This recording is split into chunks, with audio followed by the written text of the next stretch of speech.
امریکہ، وہ ملک جس نے عراق کی سڑکوں کو بارود سے بھر دیا،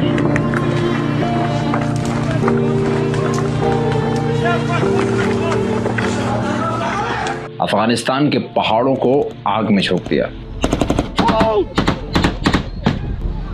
لیبیا کی حکومت کو ملبے میں بدل دیا اور شام کو ایسی خانہ جنگی میں دھکیلا جس کی چیخیں آج بھی سنائی دیتی ہیں۔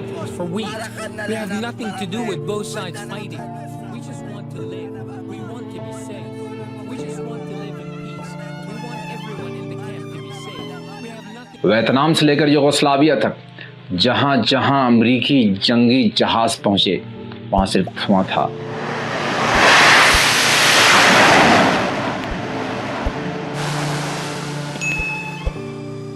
بارود تھا اور ٹوٹے بکھرے ہوئے شہر تھے۔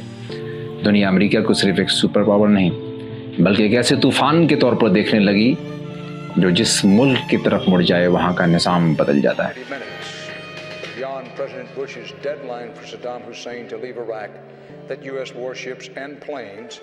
مگر پھر ایک ملک آتا ہے، ایک ایسا ملک جو صرف لڑنے کے لیے تیار نہیں تھا بلکہ پچھلے 40 سال سے امریکہ کے ہر جنگی ہتھ کنڈے کو خاموشی سے دیکھ رہا تھا۔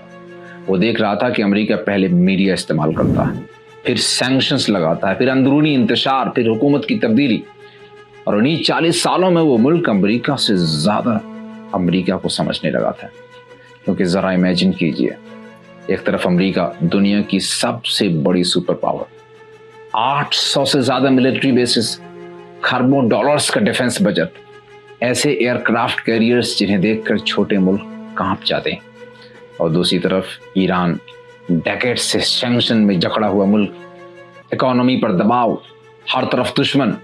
پھر بھی امریکہ آج تک ایران کے ساتھ وہ نہیں کر سکا جو اس نے عراق کے ساتھ کیا، لیبیا یا افغانستان کے ساتھ کیا۔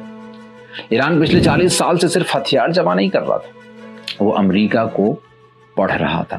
بڑی خاموشی کے ساتھ وہ دیکھ رہا تھا کہ امریکہ کسی ملک میں داخل ہونے سے پہلے اس کی میڈیا کو کیسے استعمال کرتا ہے، اس کی معیشت یعنی اکانومی کو کیسے کمزور کرتا ہے، اس کی اندرونی اختلافات کو کیسے ہوا دیتا ہے، اور پھر آہستہ آہستہ اس پورے نظام کو اندر سے کیسے کھوکھلا کرتا ہے۔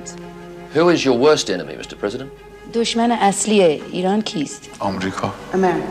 ایران نے امریکہ کے ہر وار پیٹرن، ہر رجیم چینج آپریشن، ہر جیو پولیٹیکل موو کو بڑی باریکی سے اسٹڈی کیا، اور شاید یہی وہ جگہ تھی جہاں امریکہ پہلی بار کنفیوز دکھا۔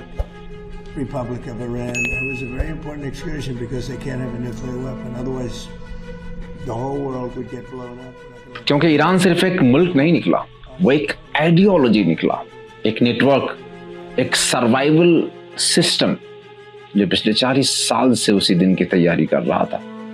جنگیں ہمیشہ میدانی جنگ میں نہیں ہاری جاتی، کبھی کبھی وہ غلط اندازوں سے بھی ہاری جاتی۔ ملٹری اسٹریٹجی میں ایسے غلط اندازوں کو وار مس کیلکولیشنز کہا جاتا ہے۔ یہ دنیا کی تاریخ ہمیں بتاتی ہے کہ جنگوں میں مس کیلکولیشن ہوتی ہے۔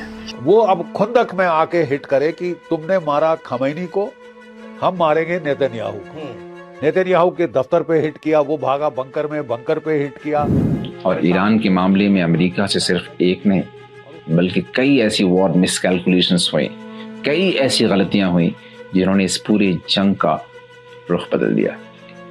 آج کے اس ایپیسوڈ میں ہم انہی وار مس کیلکولیشنز کی پرتیں ایک ایک کر کے کھولیں گے۔ ہم دیکھیں گے کہ امریکہ نے کہاں غلط اندازہ لگایا، ایران نے ان غلط اندازوں کو اپنے حق میں کیسے استعمال کیا، اور کیوں دنیا کی سب سے طاقتور سپر پاور ایران کے ساتھ اب تک وہ نہیں کر سکا جو ماضی میں کئی دوسرے ممالک کے ساتھ کر چکا ہے۔ امریکاز فرسٹ وار مس کیلکولیشن۔ امریکہ کو لگا کہ وہ ایران کو جانتا ہے۔ واشنگٹن میں شاید یہ سوچا گیا کہ ایران بھی ایک عام ریاست ہے جس پر جتنا زیادہ دباؤ ڈالا جائے گا اتنی ہی تیزی سے اپنے موقف سے پیچھے ہٹے گا، لیکن امریکہ نے ایک بنیادی حقیقت کو نظر انداز کر دیا۔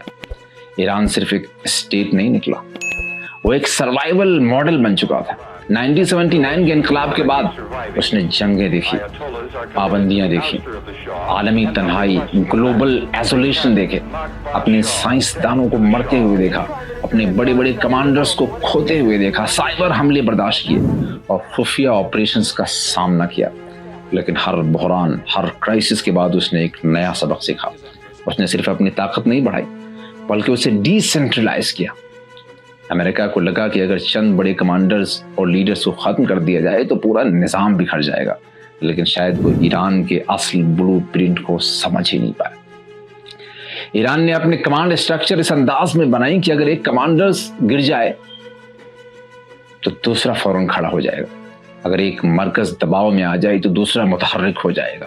اور صرف اپنے ملک کے اندر ہی نہیں، پچھلی کئی دہائیوں میں اس نے پورے مڈل ایسٹ میں بھی ایک ایسا نیٹ ورک تیار کیا جسے اسپائڈر ویب کہا جاتا ہے. لبنان میں حزب اللہ، عراق میں شیعہ ملیشیاز، یمن میں ہوتیز اور شام میں اس کے مختلف اتحادی. یعنی اگر ایک محاذ پر دباؤ پڑے تو رسپانس کسی دوسرے محاذ سے بھی آ سکتا ہے. یہی وجہ تھی کہ امریکہ ایک سینٹرل کمانڈ کو ٹارگٹ کر رہا تھا جبکہ اس کے سامنے ایک نیٹ ورک تھا، ایک اسپائڈر ویب تھا. اور شاید یہی امریکہ کی پہلی وار مس کیلکولیشن، امریکہ کی دوسری وار مس کیلکولیشن. امریکہ کو لگا کہ وہ جنگ کا میدان خود منتخب کرے گا، لیکن شاید یہی اس کی دوسری مس کیلکولیشن تھی، دوسری غلطی تھی. کیونکہ ایران جانتا تھا کہ امریکہ کی سب سے بڑی طاقت صرف اس کی ملٹری نہیں بلکہ اس کا الائنس نیٹ ورک ہے. اس لیے اس کی کوشش صرف امریکہ کو جواب دینا نہیں تھا بلکہ یہ بھی تھا کہ ہر جواب کے بعد امریکہ کے الائز خود سے یہ سوال پوچھنے پر مجبور ہو جائیں کہ اگر کل ہماری باری آئی تو کیا واشنگٹن، کیا امریکہ واقعی ہماری حفاظت کر پائے گا. کیونکہ اگر اتحادیوں کو یہ محسوس ہونے لگا کہ ہر کرائسس، ہر بحران میں سب سے پہلا نشانہ وہی بنیں گے اور ہر بار امریکہ انہیں پروٹیکشن دینے میں ناکام رہے گا، تو مسئلہ صرف ایک جنگ کا نہیں رہتا، یہ مسئلہ کریڈیبلٹی کا مسئلہ بن جاتا ہے. اور کریڈیبلٹی جیو پالیٹکس کی وہ کرنسی ہے جو ایک بار گر جائے تو اسے دوبارہ حاصل کرنے کی قیمت کسی جنگ سے بھی زیادہ ہو سکتی ہے. اور شاید یہی امریکہ کی دوسری وار مس کیلکولیشن تھی.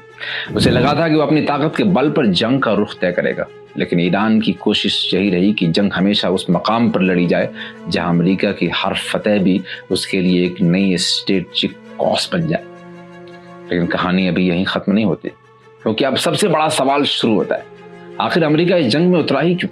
کیا یہ واقعی صرف اسرائیل کے بچانے کی جنگ ہے یا اس کے پیچھے آئل، گلوبل ٹریڈ اور جیو پالیٹکس کا بڑا کھیل کھیلا جا رہا ہے؟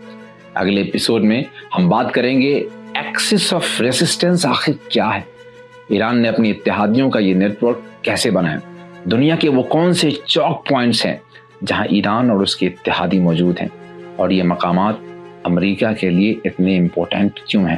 ہم یہ بھی سمجھیں گے کہ آخر امریکہ اس جنگ میں کودائی کیوں، اسرائیل کو ہر قیمت پر بچانا اس کے لیے اتنا ضروری کیوں ہے، اور اگر یہ صرف ایران اور اسرائیل کی جنگ نہیں تو پھر اصل جنگ کس چیز کی ہے.